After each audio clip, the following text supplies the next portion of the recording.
우리 5월 또 새벽 이슬 기도 첫날 올라오신 우리 성도님들을 주님의 이름으로 환영하고 또 축복합니다. 오늘 함께 보신 본문으로 사는 동안 무엇이 있기를 원하는가? 사는 동안 무엇이 있기를 원하는가? 이게 이제 우리 스스로에게 이제 던져보는 우리 질문이기도 합니다. 내가 살아가는 동안에 내 삶에 무엇이 있기를 원하나? 뭐 물어보는 게 뭐 어리석은 거죠.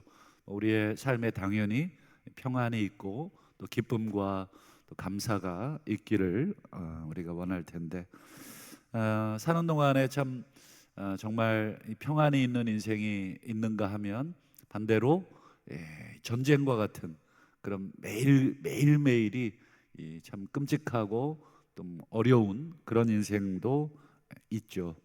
그 이유가 뭐냐? 뭐 꼭 집어서 말하기는 어렵지만 오늘 본문을 통해서 어느 정도 우리가 그 답을 우리가 함께 좀 찾아보려고 합니다. 솔로몬 왕 이후에 이스라엘 나라는 남과 북으로 갈리게 되지 않습니까? 여러분, 남과 북으로 갈라지게 된 이유가 뭐죠?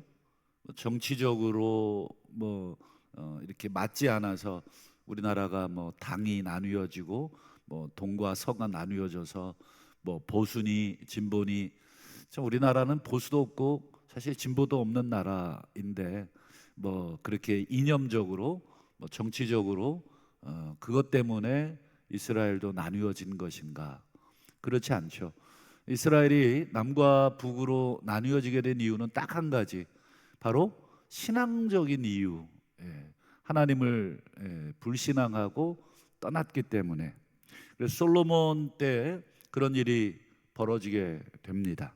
하나님을 버리고 열방의 신들을 섬기게 되고, 하나님이 여러 차례 경고했지만 끝끝내 돌이키지 못해서 하나님이 나라를 남과 북으로 나누어 버리시죠. 하나님의 이 징계로 여러분, 남과 북이 나누어졌으면 우리 어떻게 해야 되겠습니까? 비록 갈려지긴 했지만 하나님께서 징계하셨고 우리의 불신앙과 불순종으로 인해서 갈라졌기 때문에 각각 갈라진 상황에서 어떻게 하는 것이 정답이겠는가?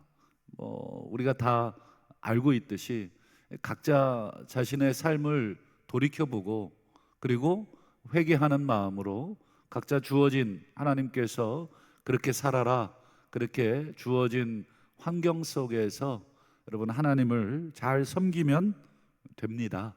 그게 정답입니다.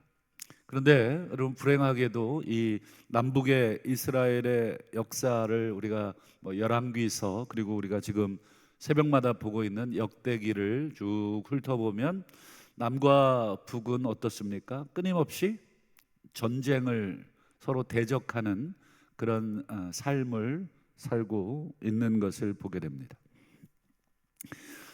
솔로몬 시대에 여로보암에게 하나님이 10개의 지파를 주십니다. 여로보암아, 너에게 내가 10개 지파 주겠다. 너 가서 똑바로 잘 살아라, 나를 잘 섬겨라. 그러면 너의 나라를 내가 다윗과 같이 만들어 주겠다. 이 엄청난 그 약속을 이 여로보암은 성경에 보면 아주 성실한 신하로 묘사가 됩니다. 아주 충실하고 성실하다, 이렇게 되어 있죠. 그 여로보암에게 하나님이 10개 지파를 솔로몬에 대한 이 징계로서 허락하십니다. 10개 지파 데리고 나가라. 그렇게 해서 여로보암이 데리고 나가잖아요. 그때 이 남유다, 이 솔로몬의 아들 르호보암이 이 남유다가 이 나간 북이스라엘 여로보암을 치러 전쟁하러 나가려고 한 적이 있죠. 그때 하나님이 뭐라고 하셨습니까? 여러분, 한번 역대하 11장 4절을 한번 보실까요? 뭐라고 말씀하시냐면, 너희는 올라가지 마라, 싸우러 가지 말라. 너희 형제와 싸우지 말고 각기 집으로 돌아가라. 이 너희들이 갈라진 것, 너희들이 남과 북으로 갈라진 것, 뭐 겉으로 보기에는 뭐 정치적으로 안 맞고 또 뭐 우리에게 원하는 것을 해주지 않아서 그렇게 갈라선 것처럼 보이지만, 너희가 갈라지게 된 것은 내가 징벌로서 너희를 그렇게 한 것이다. 그러니 형제와 싸운다고 너희들이 가서 다시 찾아온다고 그것이 될 일이 아니다. 돌아가라. 이 말은 앞으로도 싸우지 말라, 이런 뜻입니다. 이거는 단순히 정치적인 문제가 아니니까 앞으로도 뭐 치러 올라간다든지 싸우러 간다든지 너희 형제와 그렇게 하지 말아라. 이게 이제 하나님의 메시지였습니다. 그런데 오늘 본문 3절을 보면 또다시 이 싸움이, 남과 북 사이에 또 싸움이 벌어집니다. 여러분, 각각 병력 규모가 엄청납니다. 병력 규모가 어떻게 되죠? 3절을 보실까요? 아비야는 누구냐면 르호보암의 아들입니다. 다윗, 솔로몬, 르호보암, 아비야, 이렇게 계보가 이어집니다. 그래서 이 아비야가 남쪽 왕으로서 이제 몇 명을 군인을 택하냐면 40만 명, 그리고 북쪽 여로보암은 80만 명. 엄청난 규모죠. 120만이라고 하는 이 인구가 여러분 부딪힌다고 한번 상상을 해보시죠. 병력 규모도 북쪽이 2배나 많습니다. 그러니까 뭐 게임이 되지 않는 규모가 되겠죠. 이번에는 누가 누구를 공격한 거냐면 북쪽 여로보암이 남쪽 아비야를 공격해서 내려온 것입니다. 과거에는 이 남쪽에서 북쪽을 치러 올라가려고 했었지만 이번에는 북에서 남으로 치고 내려오려고 하는 모습이죠. 참 안타까운 역사가 계속해서 반복이 되는 것 같습니다. 사람은 이 정권을, 힘을 잡으면 그 정권과 힘을 유지하기 위해서 전쟁도 불사합니다. 자기의 힘을 유지하기 위해서 동원할 수 있는 모든 수단과 방법을 다 동원하는 것은 당연한 그런 인간의 악함이죠. 요즘 TV에 여러분 대선 전국 속에 모 정당 뭐 뉴스를 자주 접하게 되는 것 같은데 어떻습니까? 이 대선 후보 정하는 것 때문에 지금 서로 전쟁 중이더라고요. 뭐 서로 원하는 후보를 세우기 위해서 뭐 나는 정당하게 내가 경선을 통해서 내가 후보가 됐다는 사람과 또 당의 뭐 소위 말하는 그 중진 원로들, 그리고 당의 뭐 이 국회의원들이 밀고 있는 뭐 후보, 뭐 어떻게 됐는지 모르겠습니다만 좌우간 이 온갖 자신들이 동원할 수 있는 이 힘을 다 동원하고 있죠. 물론 주먹질은 하지 않지만 아주 점잖하게 이렇게 하지만 자신들이 동원할 수 있는 법적인 그런 권리들, 그 힘들, 세력들, 뭐 수단들, 방법들 다 동원하고 있습니다. 뭐 어제 새벽 3시인가요? 뭐 새벽 3시에 등록시키는 그 초유의 이런 일들도 벌리고 있죠. 왜 그렇습니까? 시간이 그때밖에 되지 않아서 그렇게 한 것도 아니고 자신들의 힘을 유지하기 위해서, 자신들이 가지고 있던 권력을 유지하기 위한 것이죠. 여러분, 북쪽 그 여로보암이 남쪽 아비야를 치러 내려옵니다. 2배의 병력으로 80만 대군을 이끌고. 왜 쳐들어왔을까요? 이유는 똑같습니다. 예나 지금이나 자신들의 정권을 유지하기 위함입니다. 여러분, 북이스라엘 여로보암이 정권이 많이 흔들흔들했습니다. 이유는 뭐냐면 북쪽 사람들이 그 북이스라엘 지파 사람들이 많이 남쪽으로 계속 내려왔기 때문에 이유는 딱 한 가지, 성전이 어디 있었습니까? 남쪽에 있었어요. 그러니 아직 신앙적으로 하나님을 향한 사랑, 솔로몬 시대에 그 고생하면서 지은 성전이 여러분 남쪽에 있거든요. 예루살렘에 있으니까 북쪽 지파 정치적으로 지금 갈려서 38선은 없지만 계속해서 이 남쪽 이 제사 지내려 유월절도 지켜야 되고 등등의 모든 제사를 지내기 위해서 자꾸 내려오는 것입니다. 집은 북쪽이지만, 사는 데는 북쪽이지만 하나님을 사랑하고 하나님을 사모하는 사람들이 계속 남쪽으로, 그리고 제사장 그룹들을 다 여로보암이 해임시켜 버립니다.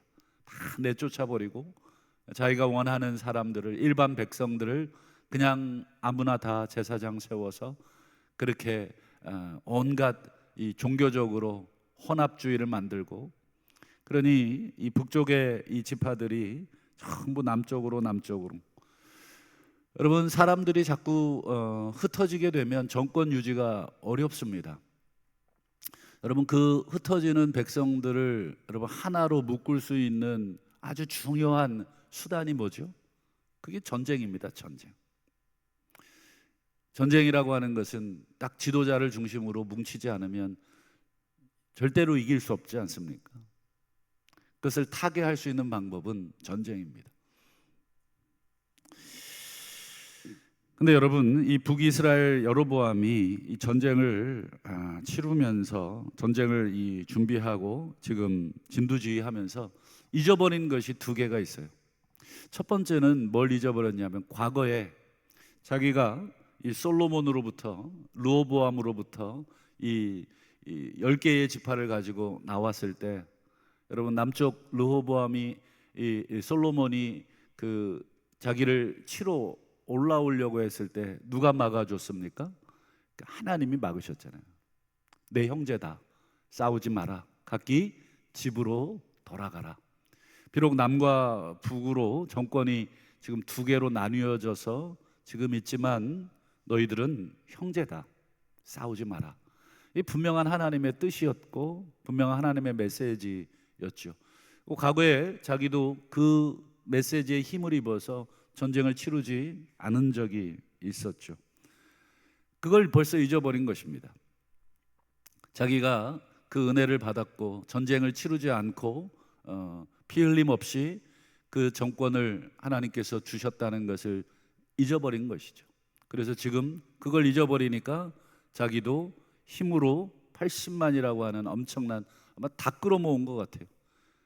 그 모든 백성들, 전쟁의 전자도 모르는 백성들까지 다 끌어모아서 지금 남쪽을 치려고 하는 것이죠. 또 북쪽 여로보암이 잊어버린 것이 또 하나 있죠. 그게 뭐냐면 하나님의 약속을 잊어버린 것이죠. 여러분, 열왕기상 11장 36절을 한번 보실까요? 하나님이 비록 솔로몬이 하나님께 범죄해서 하나님이 10개 지파 자기에게 줬지만 남은 남쪽의 유다 지파 플러스 베냐민 지파, 이 남유다 왕국을 이루고 있는 이 두 개의 지파에 대해서 하나님께서 어떤 약속을 하셨습니까? 내가 그의 아들에게 한 지파를 주어 예루살렘에서 내 종 다윗이 항상 내 앞에 등불을 가지고 있게 하리라. 등불이라고 하는 것은 이 왕권을 말하는 것이죠. 비록 10개 지파 하나님께서 징벌로 빼앗아서 주셨지만 그 다윗에게 약속하셨던 그 약속만큼은 하나님이 빼앗지 않겠다는 그 약속.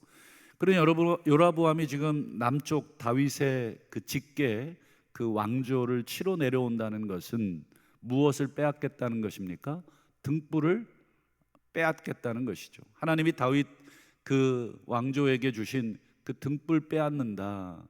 그러니 이거는 단순히 인간 대 인간의 충돌이 아니라 여로보암이 하나님을 대적하려고 하는 그런 전쟁인 것이죠. 한마디로 이 하나님을 대적하는 전쟁을 여로보암이 치르고 있는 것이죠. 그럼에도 불구하고 여로보암은 이 자신의 정권을 유지하기 위해서 80만 명이라고 하는 이 엄청난 대군을 지금 준비해서 지금 남쪽으로 전쟁을 치르려고 하고 있는 것입니다. 여러분, 시간상 중간 내용은 생략하고요. 이 전쟁의 결과가 어떻게 됐을까? 어떻게 됐습니까? 남이 이겼습니까? 북이 이겼습니까? 남쪽이 이깁니다. 남쪽 유다가 이기게 되는데, 이 역시도 여러분 군사력 때문에 이긴 것은 아닐 것입니다. 왜냐하면 남쪽은 40만 명, 북쪽은 80만 명. 그렇다면 뭐 때문에 남쪽 유다가 이겼냐? 여러 가지 이유가 있겠지만 오늘 본문은 이렇게 얘기합니다. 우리 14절, 15절을 한번 보시죠.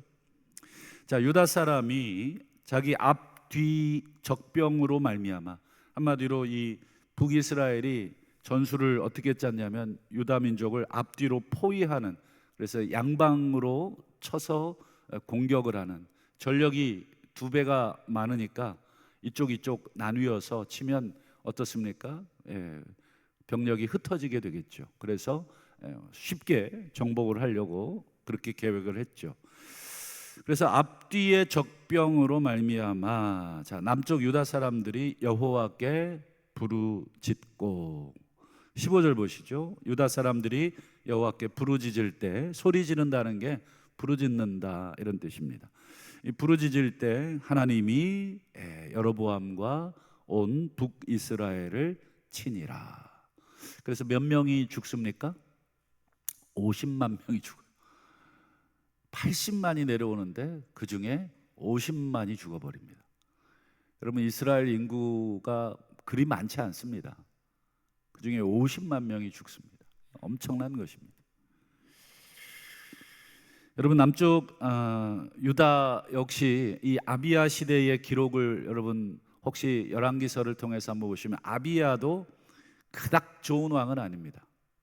아비야도 하나님을 섬기고는 있지만 여전히 아버지 시대에 만들어놨던 산당들, 아세라상들, 이런 이 온갖 우상을 섬기던 그런 장소들, 신전들, 이런 거 그대로 뒀습니다. 그러니까 하나님을 섬긴다고 할 수도 있고 아니라고도 할 수도 있고 혼합됐다고도 할 수 있고 좌우간 그렇습니다. 그래서 아비야 이 왕에 대한 평가가 열왕기서에 보면 그 아버지 르호보암과 같이 여호와 앞에 죄를 범하여 이렇게 되어 있습니다. 그러니까 아비야가 이끄는 남쪽 유다도 별반 북이스라엘과 크게 신앙적으로 월등히 하나님을 잘 섬겼냐, 그렇지 않아요. 그런데 남쪽 유다에는 아직 어떤 사람들이 많이 남아 있습니까? 그렇죠. 전쟁이 터졌을 때, 위기가 터졌을 때 하나님께 부르짖을 수 있는 사람이, 그 전쟁터에 무슨 정신으로 주님 찾습니까? 여러분 한번 상상을 해보세요.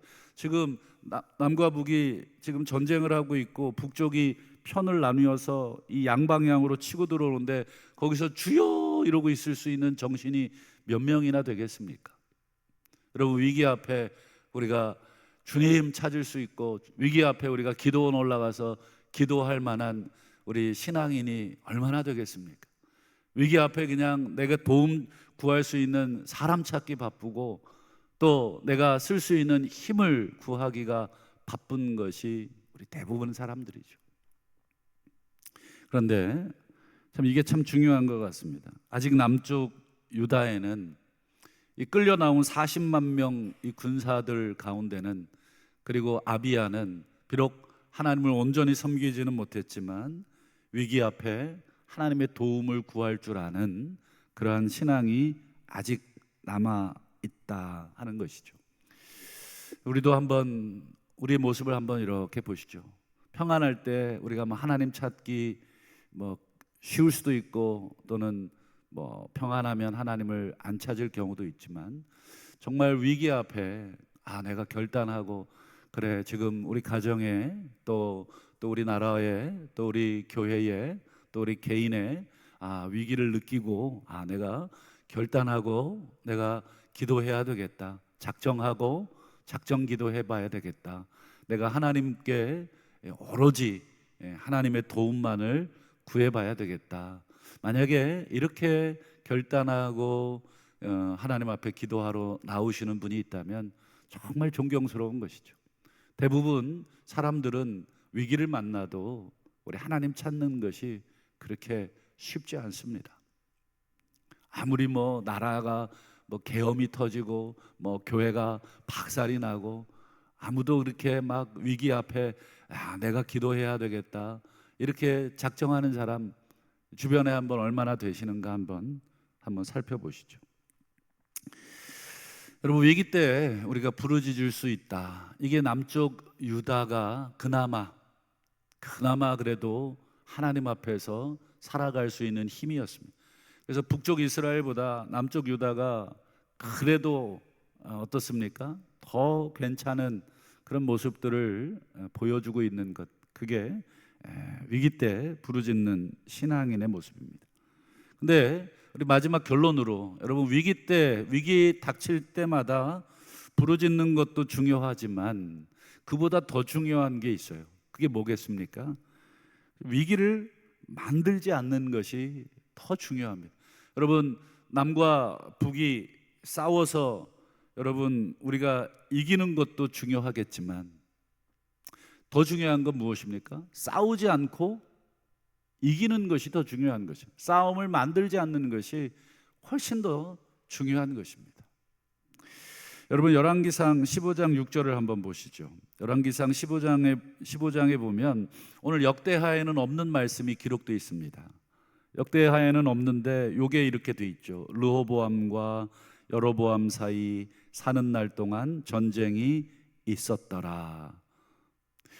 여러분, 두 왕국 남과 북 사이에 계속해서 전쟁이 있었다는 것입니다. 여러분, 위기 때 우리가 부르짖는 신앙보다 더 중요한 것은 평소에 전쟁이 일어나지 않도록 하나님을 잘 섬기는 것이 정말 중요한 것입니다. 여러분, 우리가 평온한 일상을 누린다는 것이 얼마나 큰 복인지 아마 코로나 때 많이 경험하셨을 겁니다. 우리가 예배를 이렇게 드릴 수 있는 것, 그리고 친구를 만나서 우리 밥을 먹을 수 있다는 것, 차를 한잔 할 수 있다는 것, 가족들과 함께 어디 여행을 갈 수 있다는 것, 어떻게 보면 지극히 평범한 일상이고 당연히 우리가 여기고 있던 우리 일상생활이었지만 우리 코로나를 지나면서 그런 일상들이 다 깨지고 나서야 그것이 정말 소중한 것이었구나. 여러분, 전쟁 한번 나면 어떻게 될까요? 우리 남과 북이 한번 미사일 한 번씩 쏘기 시작하면 어떻게 되겠습니까? 지금 우크라이나, 팔레스틴, 이스라엘, 또 미얀마, 여러분 우리가 TV를 통해서만 보고 있지만 그들의 일상을 우리가 직접 몸으로 겪어봐야 이게 전쟁이구나 실감하실 분은 별로 없죠. 우리가 직접 경험해 보지 않아도 전쟁이 얼마나 끔찍한지. 아까 북이스라엘이 50만이 죽었다고 말씀드렸는데 여러분, 50만 명과 관련된 식구들이 어떻게 되겠습니까? 온통 난리가 아니겠죠. 아버지를 잃고 그들의 삶의 터전을 다 잃고 여러분, 모든 것이 다 무너지는 것이 이 전쟁의 참혹함입니다. 여러분, 남쪽 유다가 여러분 이겨서 마냥 기뻐할 수 있습니까? 그렇지 않겠죠. 여러분, 내 형제다, 싸우지 마라, 하나님께서 분명하게 말씀하신 적이 있지 않습니까? 그런데 기어이 싸움이 있었고 또 50만 명이라고 하는 또 죽음이 있었고 그와 관련된 부모, 자녀, 형제, 남편, 아버지, 이런 모든 사람들이 전부 사라진 그 끔찍한 현장들. 말씀을 맺겠습니다. 여러분, 우리가 이렇게 새벽에 올라와 찬양할 수 있는 것, 또 기도할 수 있는 것, 우리가 주일이라고, 매주 돌아오는 주일이라고 우리가 예배 드릴 수 있는 것, 그리고 우리 가족들과 함께 잠자리에 들 수 있고, 함께 식사를 나눌 수 있고, 함께 친구들과 여러 가지 시간을 보낼 수 있고, 또 내게 일터가 있어서 그 일들을 내가 감당할 수 있는 이 모든 것, 이런 모든 샬롬, 이런 모든 평안은 우리 하나님을 잘 섬길 때 우리 하나님께서 주시는 그런 복입니다. 바라기는 전쟁이 터지고 위기가 터져서 하나님 앞에 엎드리는 신앙도 귀하지만, 그것보다 더 귀한 신앙은 우리 일상에서 하나님을 잘 섬기고 우리 하나님께서 주시는 그 평안을 구하고, 그 평안 가운데 우리의 신앙을 겸손하게 하나님 앞에 잘 가져감으로 우리 하나님 주시는 평안 잘 누리시는 것, 그것이 훨씬 더 중요하다는 것을 깨닫고, 우리 5월 한 달 우리가 가정의 달이라고 우리 불평하지 마시고, 부모님도 챙기고 자식들도 챙기고 챙겨야 될 사람 많다고 우리가 힘들어하지만은 마시고, 이렇게 챙길 수 있고 이렇게 또 감사할 수 있고 또 이렇게 얼굴 볼 수 있는 것만으로도, 이런 소소한 일상들이 우리에게 주어지고 있다는 것만으로도 감사하시는 그런 5월달 우리 한 달이 다 되시기를 주님의 이름으로 축원합니다.